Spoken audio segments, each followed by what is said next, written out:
As Bell rightly said, you know, we've all been through the sweet romantic stage and, you know, feeling all starry-eyed and butterflied and so on. And we know what it's like to land on your 2 feet, you know.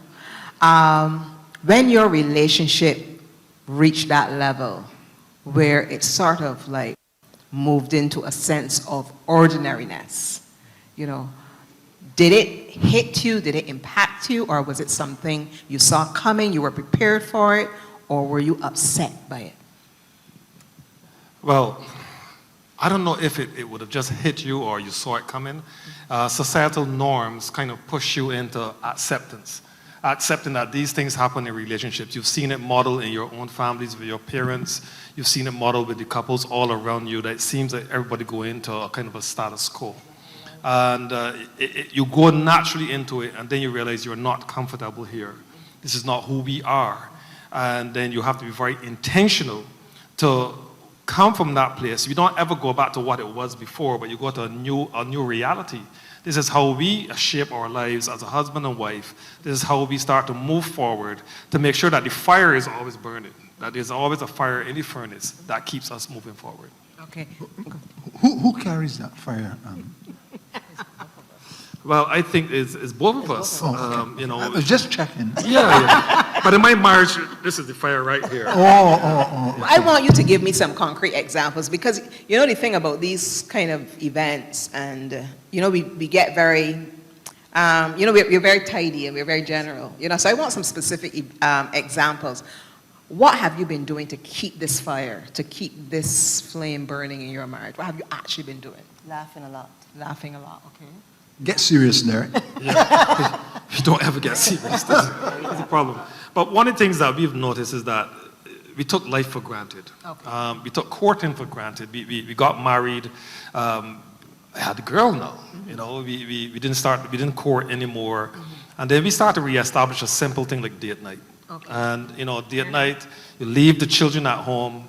And Say that again. We leave the children at home. That's right. Did you hear that? Right. So, but we have 2 children, 2 adult children, and whenever we were leaving home, they wanted to go. They wanted to, where are we going? Where are we going? Yeah. We ain't going nowhere, right? We are going. So I think reestablishing that date night and being able to go out and to spend time together, not only to eat and to laugh, but to have hard conversations. Being able to say, look, we're going to spend the next 20 minutes having a hard conversation about the things in our relationship, the things that can cause fractures, the things that can cause us to not want to be together. And then you have that in an environment where you know you're having 20 minutes of a hard conversation, and then we can come back. And you know, we go back to laughter, we go back to fun, and then we go home, and maybe, hopefully, the children are sleeping or watching television, and we mend the cracks. Yeah, we start to fix the cracks. With cement. Yeah. Of sorts. Love cement. Works every time.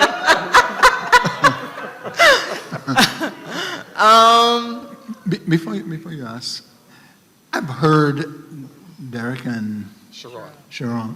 I've heard over the years, and I've read it many times. Don't let the sun go down on your wrath. Tell me, how many times has it Gone down. gone down on your wrath? You want to go? That's a saying, but in reality, so you got to sleep off things and let things settle for a little bit, and then once you're in a good space, then address it. Wonderful. So I think that is where you have to really be intentional about doing it. Because other than that, you sweep it under the carpet and let it fester and get, you know, could be a big monster. Okay. It's about just being intentional about let it settle for a little bit, and then when you're in a good space, address it.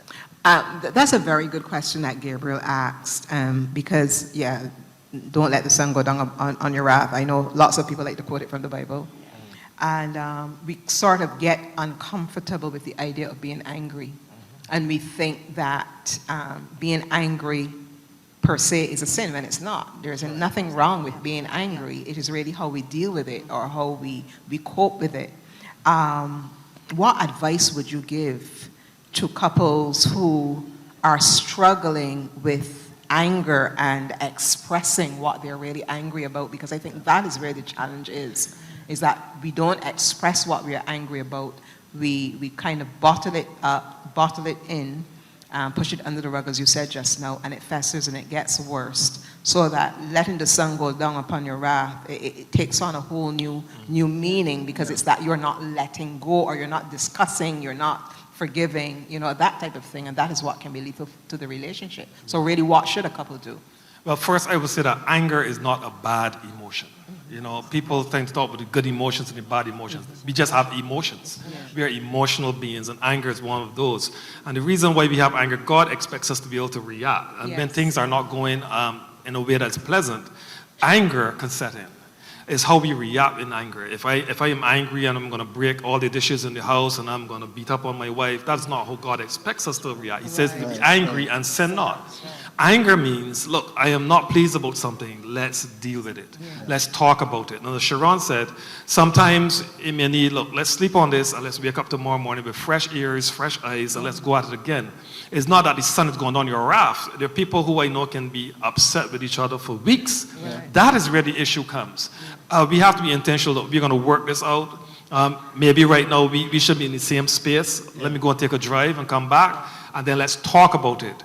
Brushing it away or rubbing it on, pushing it on the carpet is not going to solve the problem. So I get angry. I used to be a guy who would lose it very quickly, but I also would express it and I would talk about it.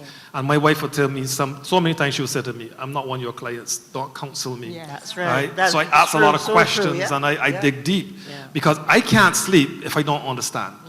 And she would say, I'm not one of your clients, please don't counsel me.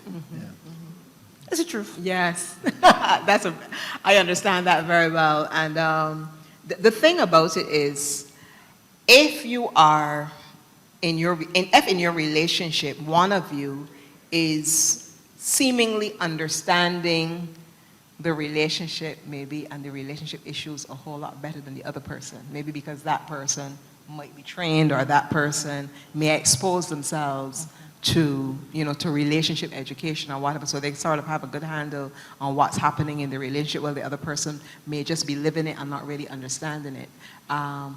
How do you deal with that in your own relationship, in that you do relationship counseling, because I know that you do?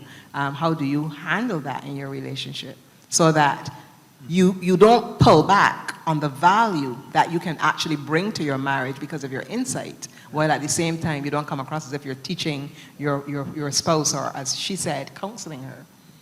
That's a really good question. It's so hard sometimes to take off the hats. It's so hard not to be the counselor. It's so hard not to be the pastor. But I have to remember that my first priority is to my wife. And sometimes I would say, help me to understand you. And we just strip aside everything and say, what is it that is going on? What is going on in your heart? Help me to understand you. And then the reverse, she wants to know what it is that's going on in your heart. So we have to have a conversation. To communicate. And I have to stick away from the professional jargon. I have to stick away from the things that my training tells me I'm supposed to do. I have to remember this is my wife. And I can be out there fixing millions of relationships and can't resolve the issues in mine. And I have to be real. Sometimes it may be necessary for us as a counselor and as a wife, it may be necessary for us to go and see a professional.